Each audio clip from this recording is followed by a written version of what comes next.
And Sunrise. A very good morning to you and welcome to Primetime Sunrise. You're with me, Nicola De Zoiza, and here's a look at your top stories for today.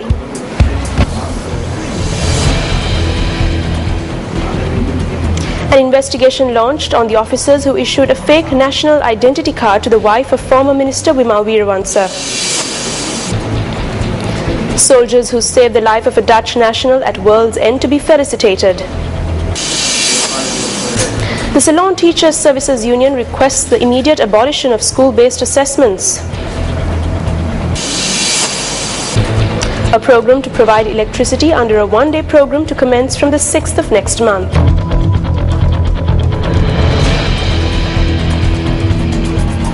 The Department of Registration of Persons says that disciplinary measures will be taken against officers who were involved in forging documents to provide the wife of former Minister Wima Weerawansa with 2 NICs. A senior officer at the department had noted that a disciplinary inquiry is ongoing with regard to the incident. He also added that the inquiry could lead to the information on the duty officers at the time of the incident. The Criminal Investigations Department had recently informed court of Sashi Weerawansa, the wife of former Minister Wima Weerawansa, being in possession of 2 ID cards. This information was revealed when the CID had made submissions when the case pertaining to the wife of former Minister Wima Weerawansa's forged passport and birth certificate was taken up in court.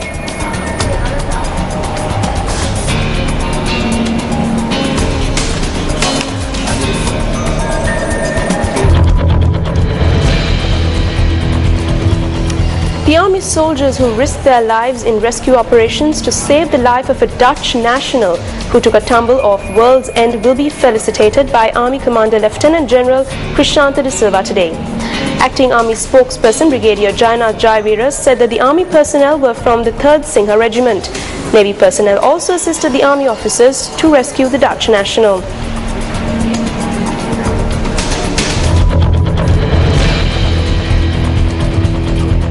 The Ceylon Teachers Services Union has made a request to the Minister of Education for the immediate abolition of school-based assessments. Secretary of the Ceylon Teachers Services Union, Mahinda Jayasinghe, says that a letter of request has been addressed to the Minister in this regard.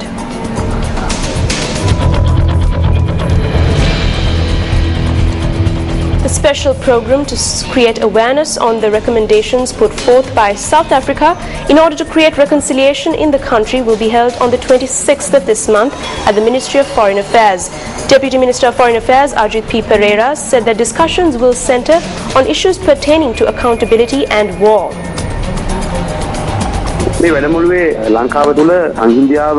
main focus of this program is to understand the suggestions put forth by South Africa on the process of reconciliation undertaken by the present government. Suggestions put forth by local experts will also be taken into consideration. However, it is not practical for us to adopt the procedures followed by South Africa. Therefore, a combination of suggestions put forth by local and foreign experts will be taken into consideration, and a new process of creating reconciliation to suit the country will be adopted through the Truth and Reconciliation Commission. The main focus of this program will be to solve problems that are associated with the war which existed within the country. A number of issues are due to be discussed at this program, and a system that will aid in taking the country forward will be established.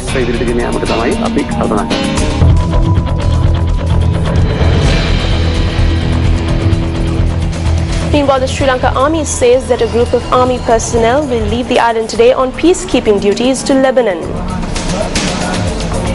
Army Media Director Brigadier Jainath Jayavira said that among the army personnel are 76 soldiers and 4 officers. The army spokesperson said this would be the last team being dispatched to Lebanon. In total, 10 officers and 140 army soldiers have been dispatched on peacekeeping duties to Lebanon. The group leaving the island today will be the 9th team being sent on United Nations peacekeeping duties.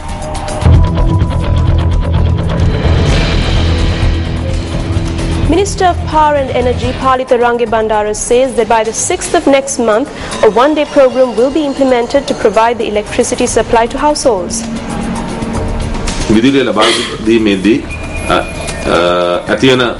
A problem that we encounter when the consumer requests electricity is that the process of obtaining electricity was extensive. However, now we have simplified this process. We are taking measures to further simplify this procedure. By the 6th of March, we hope to come up with a program to provide the supply of electricity to households in the northwestern province under this one-day program. The minister explained the reason as to why the board has to deal with companies that provide substandard fuel.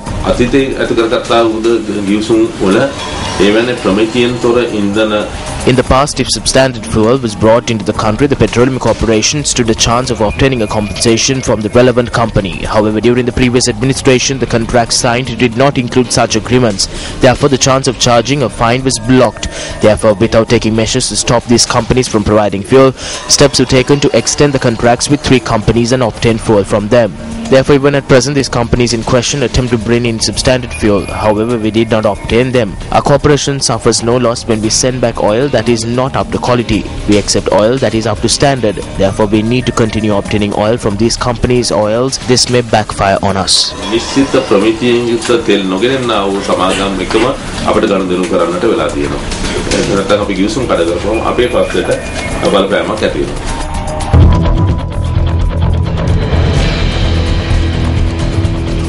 The Election Secretariat says that election campaigning activities of the Pudukkodi Ruppu and Maritime Pathu Divisional Secretariats will come to a close at midnight today. Additional Elections Commissioner M.A. Mohammed said that it is mandatory to end election campaigning from today. All election campaigning activities in lieu of the local government elections to be held in Pudukkodi Ruppu and Maritime Pathu Divisional Secretariats in Mana will come to a stop today at midnight. The display of posters, distribution of handbills and all campaigning activities should come to a stop today at midnight. 9 members will be elected to the Pudukkodi Ruppu Divisional Secretariat, while 11 members will be elected to the Maritime Pathu Divisional Secretariat.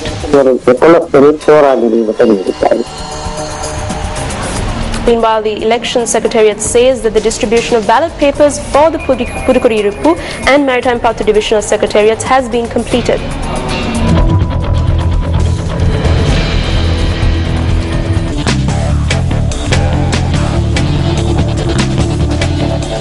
First up in sports news, Yunus Khan has announced he will retire from ODIs after the World Cup but will continue to play tests.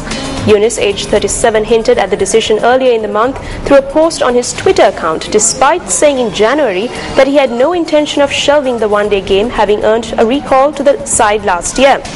However, on Tuesday he tweeted, and I quote, "I will retire from ODI cricket after 2015 World Cup. Will continue to play Test cricket," unquote.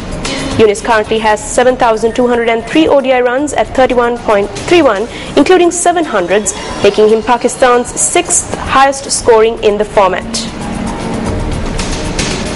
Still in sports news, Chris Gayle rediscovered his mojo in spectacular fashion yesterday with the first ever World Cup double century to drive West Indies to a 73-run victory over Zimbabwe in their Pool B clash at Manuka Oval.